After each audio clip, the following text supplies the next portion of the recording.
sitting on sentry duty, watching out over the desert in Afghanistan, I certainly wasn't thinking I'd find myself on a podcast talking about payroll.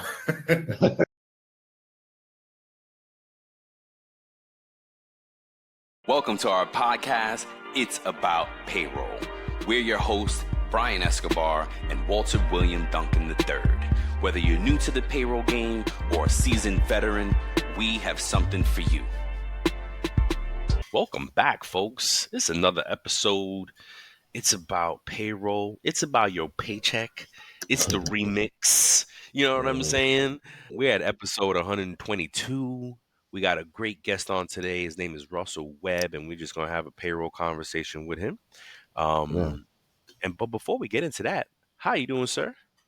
I'm good, man. I'm good. Man, this year flown by or what, bro? Half the year's gone.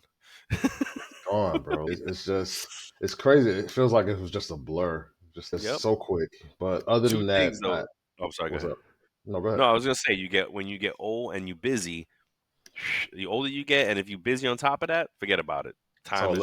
Let's put it a different way. You get wiser and you get busy instead of old. No doubt, I like that. Wise, yes. I hope I'm wise.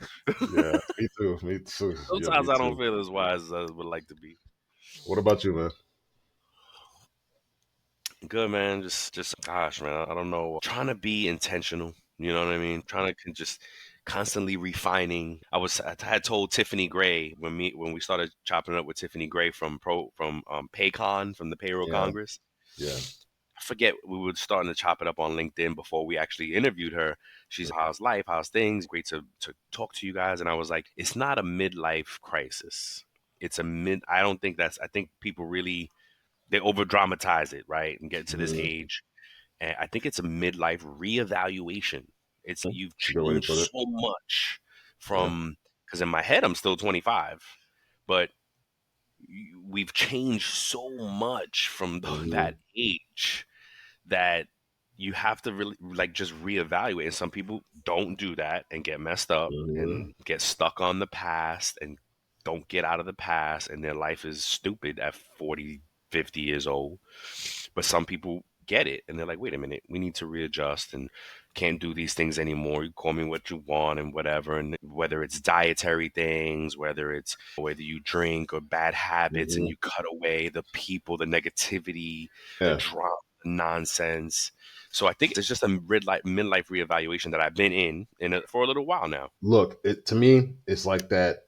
And I think it's like that fork in the road point in life. It's one of those moments like that, right? It's just you come to this point, this place in life, and you're like, okay, I can keep going on the road I've been, or I can take this new road. And maybe if I take this new road and start doing things better, because this is the time to do it, right? Like through our 20s and some of us in our 30s still, like we partied it up, lived life and stuff like that. And we really weren't thinking about the future and really didn't know about different things. So I think it's that fork in the road moment that that's how I think about it. No, I like that. I like that. You got to make a decision. You come to a point and you got to make a decision. And some people don't. Oh, there's people who I know who are 60 years old still doing stupid stuff. Yeah. That never made that decision. That never made YOLO. that change. YOLO and all that. It's a balance. Anywho, man, let's keep it moving here. Thanks folks for letting us chat. I hope you enjoy the banter. But let's get on to some pay news. Or which one to do first? We want to intro Russ, or we can pay news? Let's do the pay news, and then we'll intro Russ after the commercial. Got it. Cool. All right, get us started, man. All right. So I have an article from Forbes.com. It's a Forbes advisor, and it's talking about the 10 best global payroll services for 2024. So this is based on Forbes. You may have your own opinion as a payroll pro. You may have your own opinion. You may like a lot of these. You may not. So this is not only that. Talking to the employee too. As an employee using these systems, what do you like? Do you like the system you use? Why do you like it? If you don't like the system you use, why don't you like it? Hit us up, send us messages, let us know, because we talk to these folks. We talk to these salespeople all the time. I love to tell them, hey, I had 1,000 users tell me they hate your system because of XYZ. Yes, So yes. love to hear back on that too. Are you going to share it with us or? Yeah, I'm going to tell you the 10 right now. 10? So, Oh, perfect. in no specific order, but I'm going to give you the reason why they're listed by Forbes here. So, Okay. Deal is one. It's Not about deal. on Yeah. here for best. It's best for payroll for global compliance. There's a system or payroll service called Multiplier. They say that Oh, I heard of that one. it's best for international recruiting. Okay. Omnipresent. They say that it's best for integrations. Ah, okay. QuickBooks is best for large international teams. Really? That's what it says. Moat Okay. is best for EOR services. EOR. What is that? Employee on something? Employee? I What don't does it say know. with EOR? I don't know what EOR, EOR I'll is. find out though. And then Gusto is on here, and it says that it is best for contractor run global companies. Rippling is best for ease of use. Paychex Flex, it says, is best for internationally expanding companies. TriNet, it says it's best for companies that issue work visas. And then last, it has Workday, which it says it is best for global yet centralized payroll reporting. I love it. I just started touching Gusto too, and it's smooth. Nice system, intuitive. Mm-hmm. I haven't processed out of it, but it looks good. EOR, by the way, is employer of record. Okay. Okay. Employer of record. And that's interesting because my article is around something that has to do with that. So that's cool. Oh, okay. So look, and do you want to say what a EO, an employer of record is, or what they do? Oh, yeah. So employer of record just means basically who you work for, right? And where it makes how can I say, meaning if you work for Google, do you get actually paid for Google, or are you a temp agency working for who knows whatever staffing agency Mm-hmm. getting paid from them? Because you could Okay. be doing Google work but working for a staffing agency. Your Yes. EOR, employer of record, is that staffing agency, not Google. So yeah. So there's a definition here, and you Oh, you said got it you. Oh, right. you gonna break it down? Okay, Yeah. So it says it's a third party company that manages payroll, taxes, and there you go. benefits for There you another go. company's employees. Like you said to that point about the temp Yep. employee versus Google's, those type of things. All right. What Yep. do you And have, let man? me get to mine. So my article is about LSU, the college, the Yeah. sport juggernaut, right? One of the great sport juggernauts out there, basketball, Mm-hmm. football, Louisiana State University. Unfortunately, they had they're changing their EOR, right? Mm-hmm. And but unfortunately, Louisiana State University the employees were initially state employees, Louisiana State employees. Now we know a Mm-hmm. lot of us employees know that when you work for a state or city, you traditionally get really good benefits, Yeah. right? Everybody back in the day was, oh, get a state job, get a city job, get a government job, blah, blah, blah. May not be that way now. I don't know. Would love to understand more. But that traditionally was the call out. Mm-hmm. Now, Louisiana State University is changing their employer of records for a group of employees, and for whatever reason it is, but unfortunately, the full time employees in this group are going to lose their state benefits because of this employer of record Mm-hmm. change. So, what I wanted to call out because of this article to employees out there is be if things like pay attention to what's happening in your company, right? Yeah. Don't have those blinders on like I just need to do my job and get the day done. You can do that, but you may miss out on these things happening in the background, and then all of a sudden you have no benefits. All of a sudden you losing things, or policies change and you fired because you didn't acknowledge the handbook. What was that stat? Yeah. 67% of employees actively Actively avoid avoid it. reading the handbook. Come on. Yeah. So I know it sounds like front of the class, teacher's pet, nerdy type of thing, but as a good employee, be a steward of your own paycheck because that's what this show is Yes. about. We're trying to Yes. help you understand and be a good steward of your own paycheck. And this is the type of things you got to pay attention to, right? Because Yeah. you want to ask questions, and you could have a merger and acquisition. Like things are at like high up in companies, things are always Uh-huh. going on.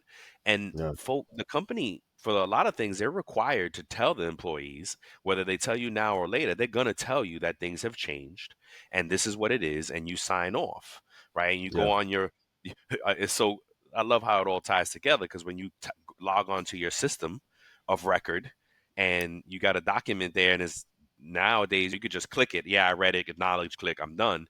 But in that document, it could have been explaining to you, you're being moved to a new employer of record.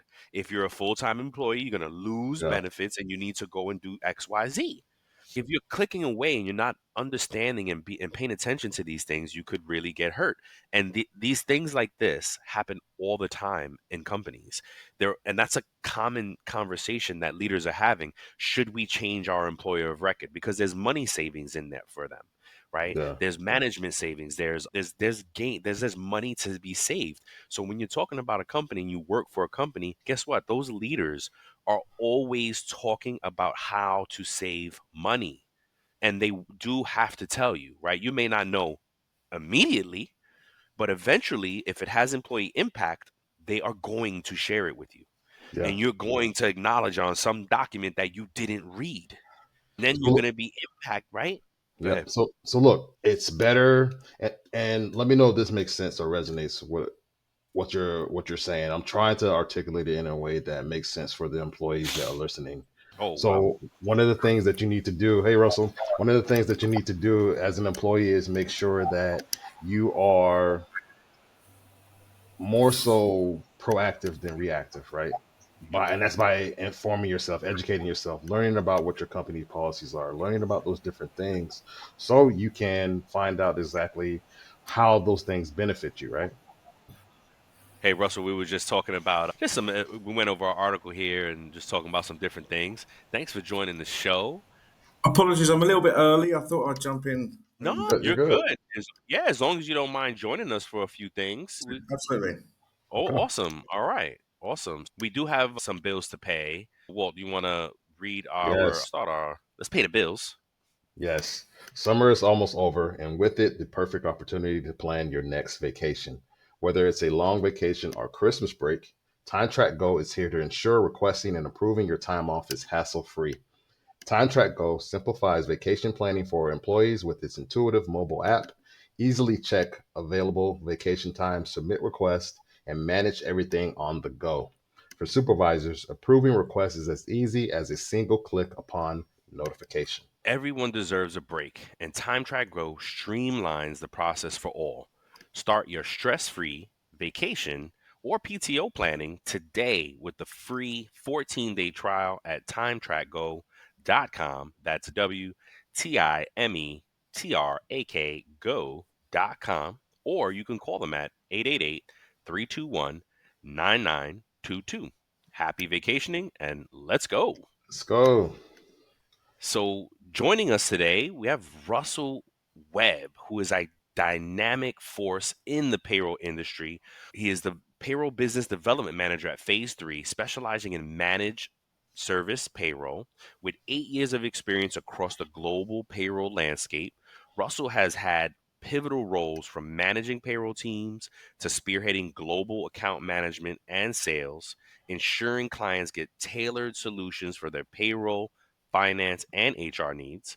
And before venturing into payroll, Russell led IT teams at DHL. Oh, that's awesome. And served with the distinction for 8 years in the Princess of Wales Royal Regiment as a machine gun commander and support weapons specialist. Thank you for your service. Yes, sir. And when it's not driving business forward, Russell is a dedicated father of 2 toddlers. Oh, God bless you.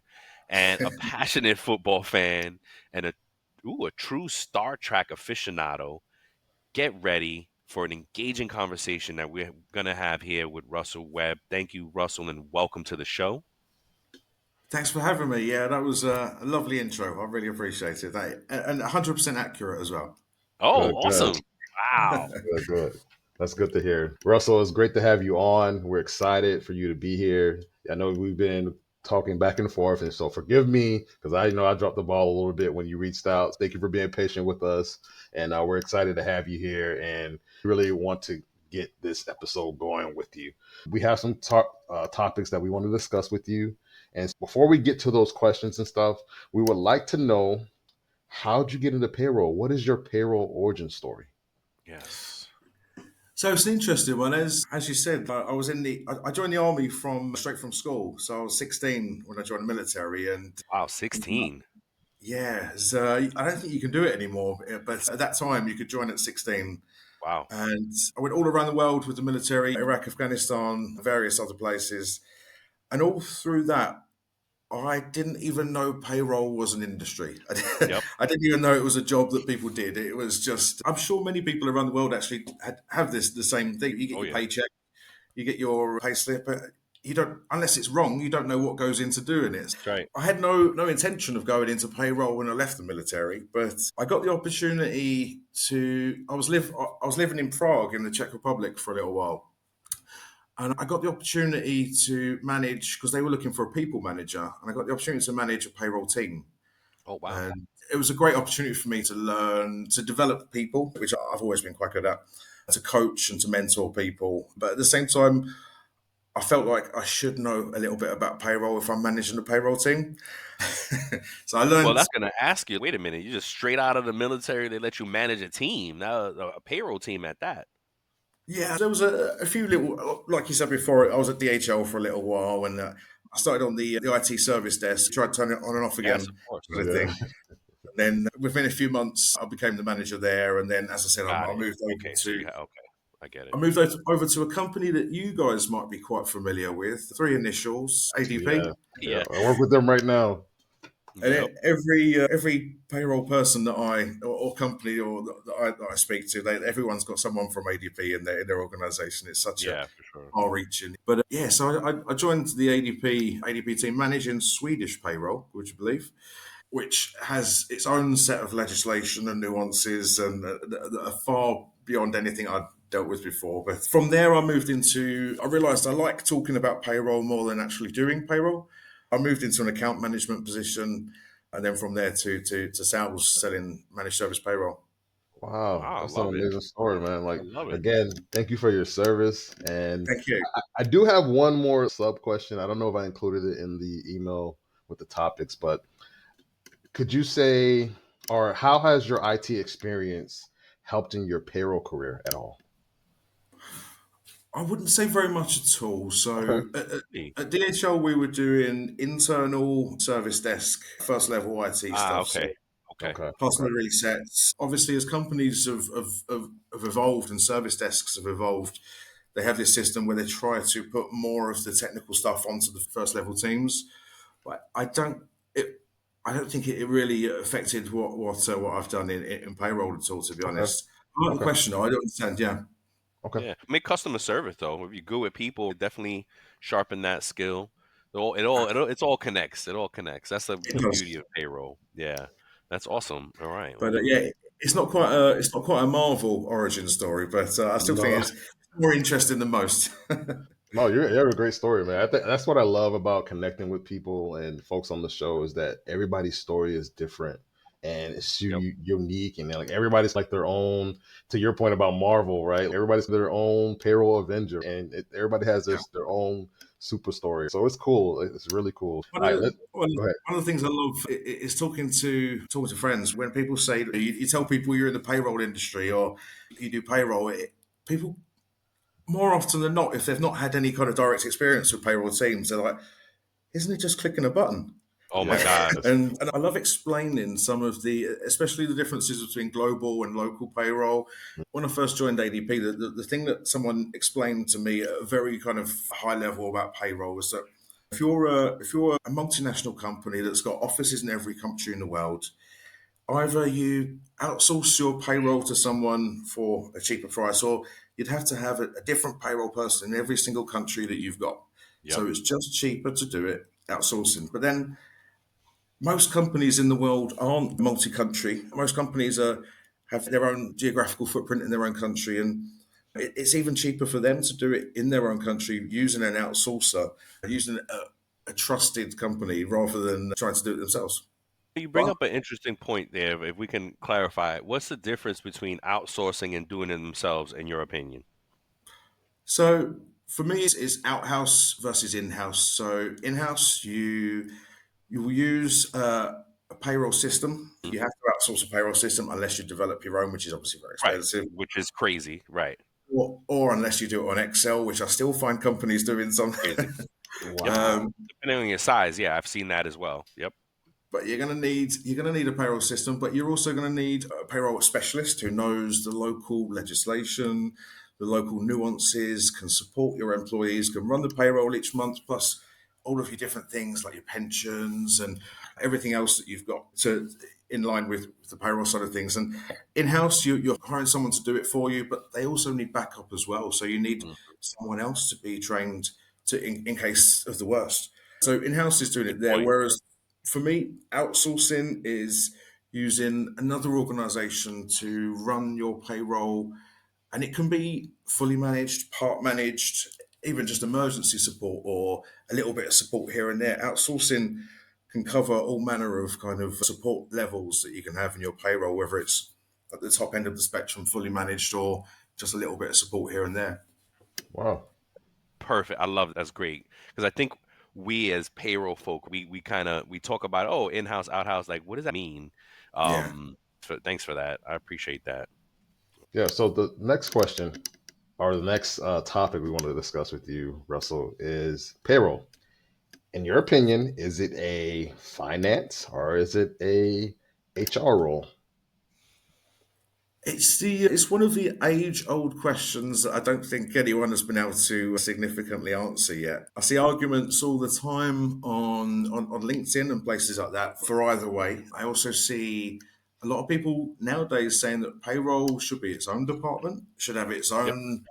It's as important as HR, it's as important as finance, and it should have its own director, it should have its own level within the organization. But Hmm. then people against that will say, then you're adding more people to C-suite level, you're adding more kind of decision makers there and more people to committees. So I don't think there is a definitive answer. I guess it depends on the size and shape of your organization. Yeah. I think Yes. from personal experience in EMEA and Europe and the UK especially, it tends to usually fall under HR. Oh, okay. I know that's quite a little bit different to you guys. I know that in the States, quite a No, lot is under finance. it's Is it? about split in half in here. Based on the research we've done, Yeah. it's 50-50. And even in our careers, we've experienced the same thing. I spent half my career reporting to finance, the other half reporting to HR. Some of jobs we've gone back and forth where we started off reporting to one department and have Yeah. and shifted and started and reported to another because of reorganization. So it so what you're saying, but on your side of the world, it's mainly majority is in HR or all, would you say? Yeah, mostly I haven't seen many organisations Really? where it's a finance role. Wow.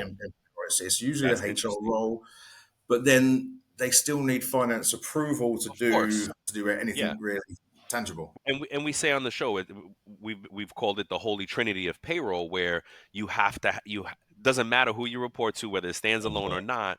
HR, payroll, and finance have to be in lockstep, have to work together to We produce the call it product. we call it the golden triangle. We work Oh, with the golden triangle. I love it. I love it. So we, You mentioned, we work with, I'm not going to promote them here, obviously, but we work with a few products that integrate so well. And obviously, you guys know integration is what every yeah. company wants. Oh gosh, Yes. yes. And if you've got your finance system working in unison with your payroll system, which works with your HR system, and they're all feed into each other, that's the golden triangle. That's where you want Yes, to it be. I love it. is. That's I love perfect. that. You mentioned the acronym that I don't know if I know all the letters, and just for the listeners, what does EMEA mean? EM, I forget. EMEA is Europe, Middle East, and Africa.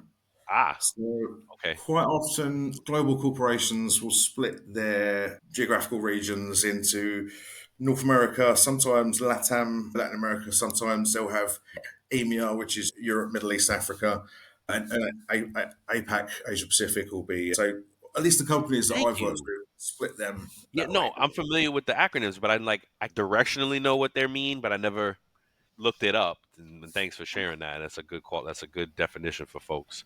I love it, man. What a great conversation. The next one is global payroll, and I love that Walt did this. And shout out to Walter. Walter curates the show and produces it, and really helps us guide through what we talk about. And I love the things that he brings up. And so, global payroll, is it really global? I recently wrote an article in the UK. We have something called CIPP, Chartered Institute of Payroll Professionals, which Yes, is familiar. Like our payroll org, yeah, formerly known yeah. as APA. Yep.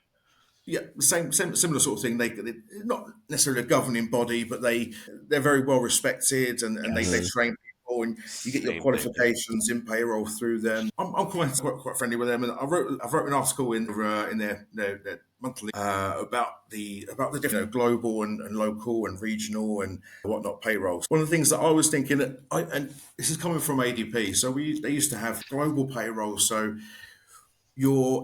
if you're in a company and you want your employee to have the same experience from onboarding to payslip for an employee in Colombia to an employee in Singapore, you want a system that does everything. But then at the same time, it's very difficult to have one payroll or one HR system that can look at the nuances and the differences between European payrolls, Asian payrolls, and US payrolls. Even in the US, you've got 52 different, effectively, countries with different legislation sometimes. Yeah. Oh, yeah. So It's crazy. And so it's difficult to have one system that can do all that. In the old days, I say the old days, I'm talking like 20 years ago. Those days, yeah. You would have companies that offer global payroll would have a network of local providers in each country. And they were loosely strung together by perhaps one central system. Yep. But that wasn't doing the payroll. It was the local in-house countries that were doing the payroll. And that was good for a number of reasons. In Europe, obviously, there's certain countries in Europe, I won't name any, France, that don't like to have English as the business language. They like to have their support in French. They like to have, and their payroll is quite complex as well in terms of the nuances and the legislations. Having a global system or someone offshore to do their payroll in France is very challenging. And they would expect to log a ticket and have that back in an hour. So the best thing sometimes that companies can do is have the in-country provider providing the support there. They've got the language. They know the rules. They know how it works. But then you need to have that still connected, so your outputs can still go to a central system, which can still go to the client. So I think my outcome, and this is perhaps a coward's outcome, in my article was that there is no right answer.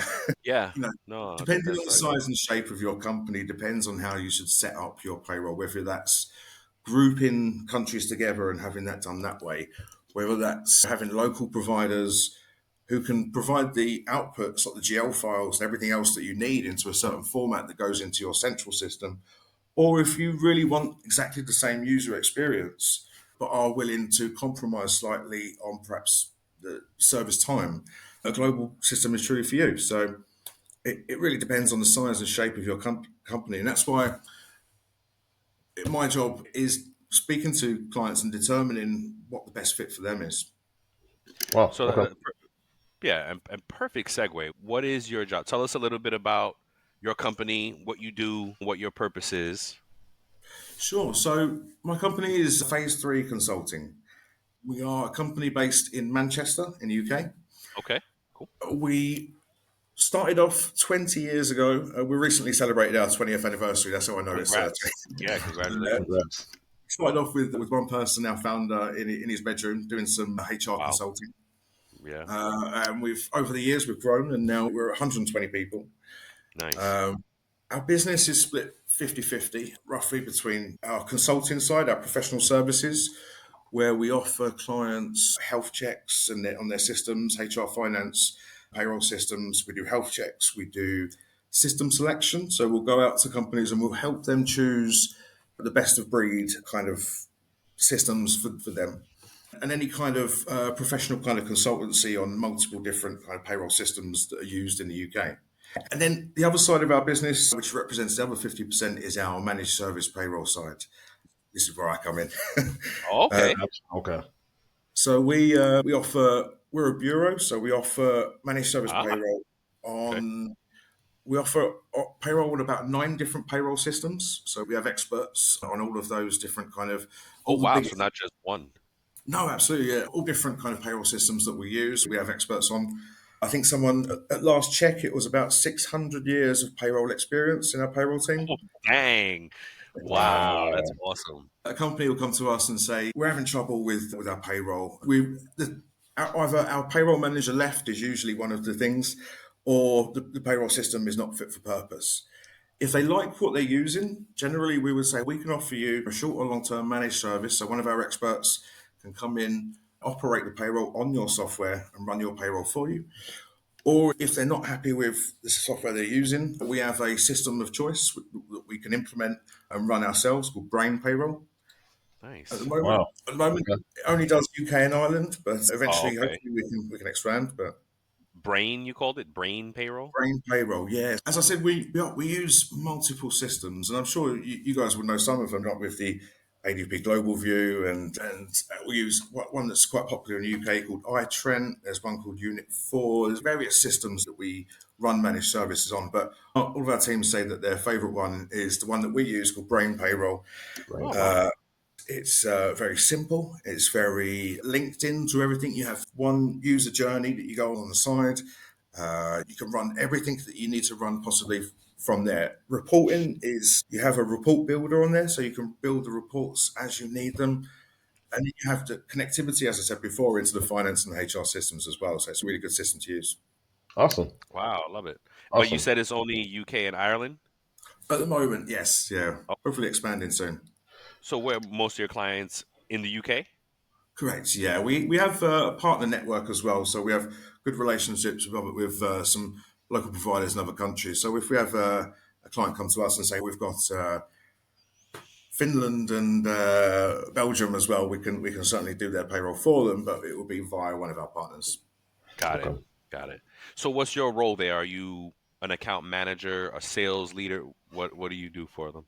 Business Development Manager, purely sales for managed service payroll. Okay. So yeah, all new managed payroll deals have to come through myself, and I'm also out there trying to attract them as well. That's what drew me to your amazing podcast. Yeah, no, awesome. Thank you. We love it, man. And what an amazing guest you've been so far. I love it, man. That's awesome. So I have one more question for you. Would you recommend processing global payroll in-house? Why or why not? In-house, if you're a global company, in-house. See, to be honest, no, because of the expenditure, the expenses that you have on running payroll in-house, especially if you're a big company and you need to, and this is the thing that people don't think, that you do the simple maths and you think, how much does it cost to hire one payroll person for a year? So you think, in London, perhaps that's £50,000 a year. Yep. And then to all the taxes on top of that, okay, it's going to go up to £70,000 a year. Mm-hmm. And then you've got to have them a desk, you've got to have them equipment, you've got to have everything else they need. Plus, they've got to have the payroll system to use. And then you've got to have backup. I like the backup call out. Not many people think about that. They'll hire one payroll person standalone, but they won't think about, wait a minute, Absolutely. This person needs to go on vacation. Heaven forbid something happens. Where is their backup? Absolutely. And all these things do add up quite. You do some simple maths there and you're looking at 100 grand. Easy. That's the number. That's the number that jumped in my head when you said it. And then you can go to an outsourcer who can do it for 30 grand maybe. Again, random numbers off. But at the same time, you're also getting the expertise that you don't need to keep up with legislation, because your outsourcer is going to keep up with the legislation, and they change frequently, and they're getting quicker in terms of they're changing all the time now. Yeah. Oh my gosh. Yeah. It's deviating from the norm so often. Mm-hmm. And so, yeah, you also get the reduction of risk. If you're a company and payroll goes wrong, it's either human error or it's the system's fault, right? And if it's the system's fault, then you can blame the system and you can blame the people who provide the system for you. But if it's your payroll person, you've got to have someone managing them and making sure, you're reducing risk by using an outsourcer, a reputable outsourcer, that has SLAs defined and, let's be honest, penalties. Sorry, I was looking for, not punishment. Yeah. Penalties if you don't meet your SLAs. Might as well be punishment. I was thinking of the army. I was thinking they have to do press ups. Yeah, I know it. But no, penalties if you meet the SLAs. And I think for a global company, it just makes a lot more sense to have an outsourcer do it. One of the problems that I've experienced is I know that speaking to, and obviously my counterparts in companies are usually directors of HR or directors of finance, sometimes depending on their setup. Sometimes they've been burned before by going with a company and not having a great experience, going with a payroll outsourcer and not having a great experience with them. Yeah. So that's one of the reasons why I try to be as upfront as possible, as set the right expectations from day one. But if I'm talking to a client and they want integrations with this, that, we'll work through it one by one. But I'm not going to tell you that everything's going to integrate perfectly if I'm not confident it will. And as great as I say that our payroll system of choice, Brain Payroll, is, it can't do every single thing for every single country. There's no payroll system that can. None of them can. So I'll always set the right expectations with clients, and I will always tell them from the start that this is what it does. Okay, you want this? Let's try and find a way to deliver this to you, but it's not going to be exactly this. It's about setting right. So yeah, as I said, a lot of people that I've spoken to have used sometimes a couple of payroll providers in the past and been burned by them in terms of not delivering what they wanted or being missold sometimes. Let me ask you a question, though, because the biggest argument that I see with leaders in the U.S. for outsourced payroll is lack of control. Do you run into that All the time? Okay. Absolutely. How do you combat that? How do you answer to that when a potential client says, "I want to control it"? Absolutely. So, no, I get that quite a lot where it would be half the price. We could do your payroll for you for half the price of you doing it in-house. Instead of you having your team of 3 running payroll in-house for a fortune, we do it for half the price. But the end decision lies with the CFO, and they believe that they have more control over it if it's done in-house rather than outsourcing. And do you know what? To some extent, I get that. I like to have control. I like to see what I'm doing each month. So the way that I like to approach that is like, look, with our payroll system or with any of the payroll systems that we use, we make sure that you've got access, that you've got the login, that you can see on the dashboard where the payroll is each month, what we've processed, that you get the variance reports when you need them. Those variance reports, I'm assuming you guys have this in the US, but it just shows you the difference between this month's payroll and last month and where those differences are.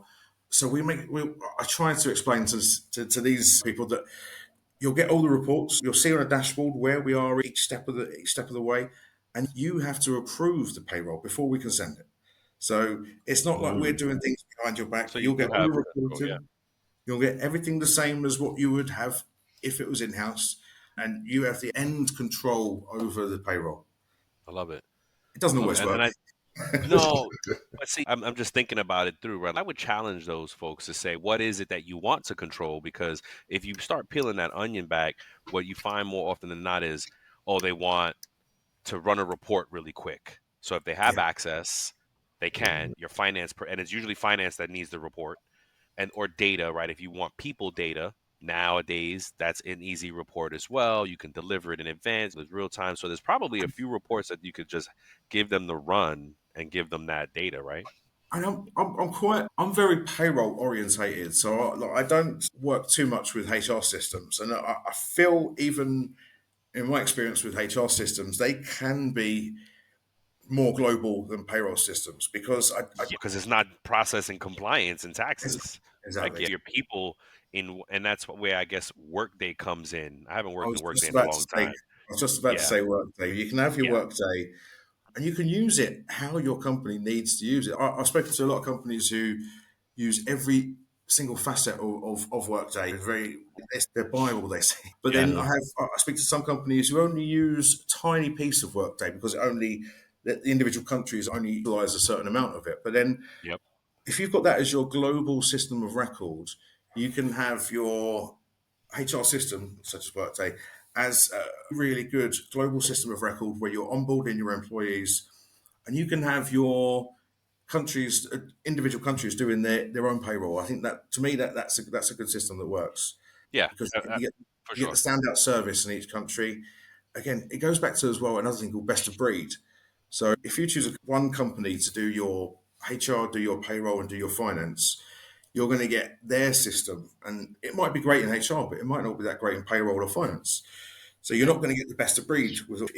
And nowadays with the connectivity we have with APIs and middleware and everything else, you really do get the connectivity that you need very quickly between those three systems.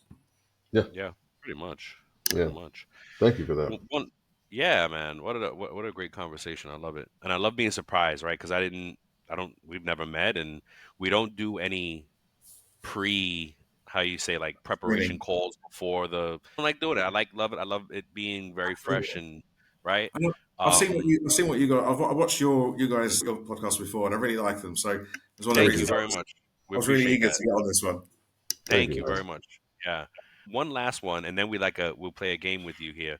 AI is huge, right? What's the thoughts of AI? How do you feel about it? Is your company what are you guys talking about as around AI? The problem is, if I say what I really thought, I might be seen as a technophobe. So I know a lot of big companies that have spent billions, I'm talking billions, on AI. I bet. Yeah. And don't really have a great deal to show for it. Like when I was doing the service desk, and I'm talking like 2013, so 10 years ago now, working for DHL, we started working with IBM on one of their huge robot things called Watson. Yes. Yeah, and it was already around for a while, but we were going to utilize that to do our chat answers. If you need support, just use the chat instead. But even after a lot of testing, a lot of work, it wasn't up to scratch. And I'm talking 10 years ago now. I know. Wow, just for chatbot. Yeah, wow. And even now, I still feel I wouldn't be comfortable with AI doing payroll. You're talking about people, by the way. You're talking about payroll, people's salary end of the month. You're talking about, you guys know as much as I do. It's one of the most important parts of the entire company because every company, its most important asset is its people. And you need to pay your people right and on time every time. Otherwise, they're not going to do the business for you. And I feel like handing over, I'm all for automation. I'm all for reducing manual. We hate manual input, by the way. We don't like anyone typing stuff from Excel into one Excel. No. But you can get around that by using imports or the APIs that move data across. I still need a lot more convincing that AI is going to give us tangible benefits anytime soon. I feel sometimes like these bigger companies are all investing in it and promoting it and pushing it. I feel because they think they need to, rather than to get any immediate tangible benefits. Yeah, what can it really do yet? Yeah. And you're right, because what's the business case for it? How does it solve something, like you said, in a really tangible way, accurately? Let's not forget, right? We got one job: deliver accurate, on-time payroll. Absolutely. How does AI help you do that is a big question. What's up? And look, there's so much discovery that still has yet to be made in terms of AI, right? Yeah. And so we don't know, like when the internet came out, right? It was this glorious thing, but it also came with its different consequences, its different things that people use. Like just as we advance, there's also going to be those people who don't have good intentions that want to hack into people's information. No, it's insane. I am always reminded when people start to say, "Oh, in a couple of years, no one's going to have any jobs because AI is going to do everything." No, I'm always reminded of that. Do you remember that movie about the female naturalists? They were doing the maths for the first launches. Yes. And they was all worried because the computers were coming in, and they thought they're not going to need mathematicians anymore to do. And how many more jobs did computers create than take away? Exactly. So I still think we need to understand that there's a lot to understand. It's not like Terminator. We're not getting Skynet coming to take over anytime soon. So, I agree.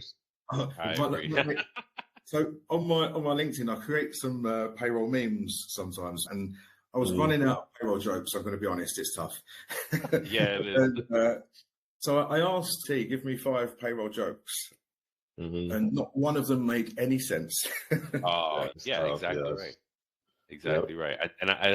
It's funny you say that because I think recently you put out one that I loved. I don't remember what it was, but I was like, oh man, that's awesome. It was funny. And you're right. It's hard to to bring humor to it, to make it funny. Normally it revolves around payroll teams not getting any thanks once they've done payroll correctly. Yes. Or payroll, isn't that just pushing a button kind of thing?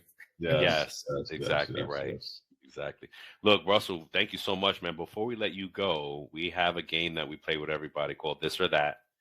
And you could pick one or the other or both or neither. Just something fun to get to know you beyond payroll. And Walt, you want to do the first three and I'll do the last? Yes. So I had to ask you this question. Captain Picard or Captain Kirk? Picard all day long. Kirk was a bit before my time. And yeah, I'm a big Picard fan. Okay. Beer or scotch? I'd love to say scotch because it's one of them things that I like the smell of, but I don't like the taste of. But Okay. And then my last one before I pass it to Brian: Excel or Google Sheets?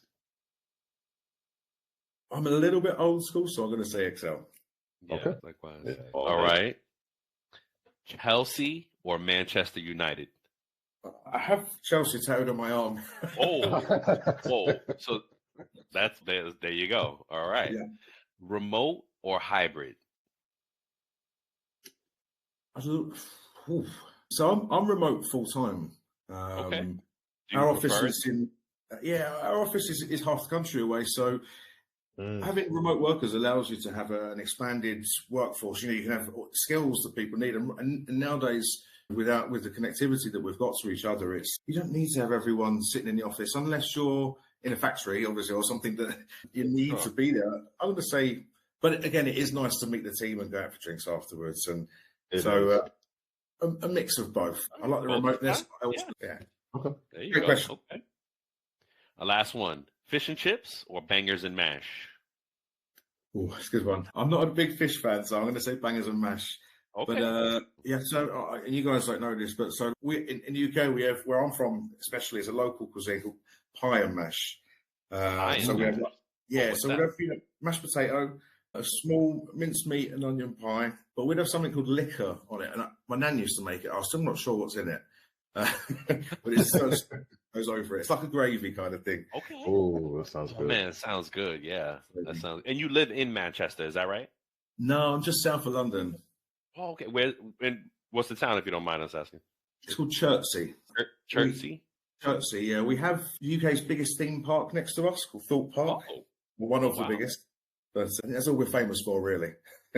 Wow, okay. Awesome. Very cool. I love it, man. Thank you so much, Russell. Where are you guys? I think I'm in South Florida, and Walt is in Georgia. Yeah, I'm in Georgia right now. Yeah, East Coast of the U.S., Southeast. I can surprise you on one thing. So I'm quite good at geography, and I do, before I have a big call or a big meeting with a new client, I like to do the little brain warm-ups. Okay. And one of the ones that I do is name all 50 states in 5 minutes. Oh, wow. And I always miss one of the, like Wyoming or Nebraska or something like that. Yeah, that's a tough one. I don't think I could even do that. I'm a good 47, 48. Wow. You're better than me. That's for real. That's a good one. I like that. That's a good tip. That's a good tip, though. See, Russell's a man of many talents. All right, I like that. Yeah, I'm right. I couldn't name, in the UK we have counties. They're not the same as states, obviously. I can name about 3 of them, and there's 70. Wow. I'm pretty good with the US stuff. And honestly, back when I was in the military, we done some jungle training in South America. But we stopped over. I think it was bad weather. We stopped over in Maine, in Bangor. And we went out. We were allowed to go out for a night out in our army uniforms because this is what we had on us. I swear to you, of the 70 of us, every single one of us were taken for a meal with a family. Oh my goodness! Drinks all night. We were treated like heroes, and I absolutely love that about the US. The way you treat your armed forces, it's really inspiring. So yeah, heck yeah, we got to take care of those folks, taking care of the countries, right? Walt is a veteran. It's a lot to put your life on the line like that, even if it's for however many years it is. You're putting your life on the line for your country. And I'm glad that you got that hospitality. That's good I feel good about that. Sitting on sentry duty, watching out over the desert in Afghanistan, I certainly wasn't thinking I'd find myself on a podcast talking about payroll. Exactly. Where the world brings you. Are you familiar with Max from Payzar? Yes. Great guy. He has a podcast too that you might try to jump on as well.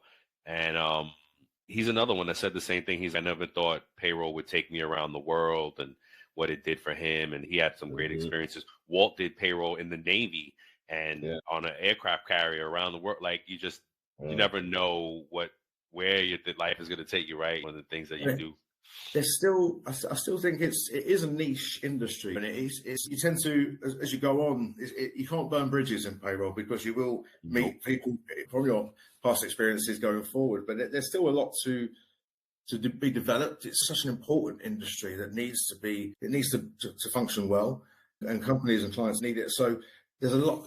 It's just a very important industry, and I'm really happy to be a part of this industry so that I can try to do a good thing and try to help it. Absolutely. Yes.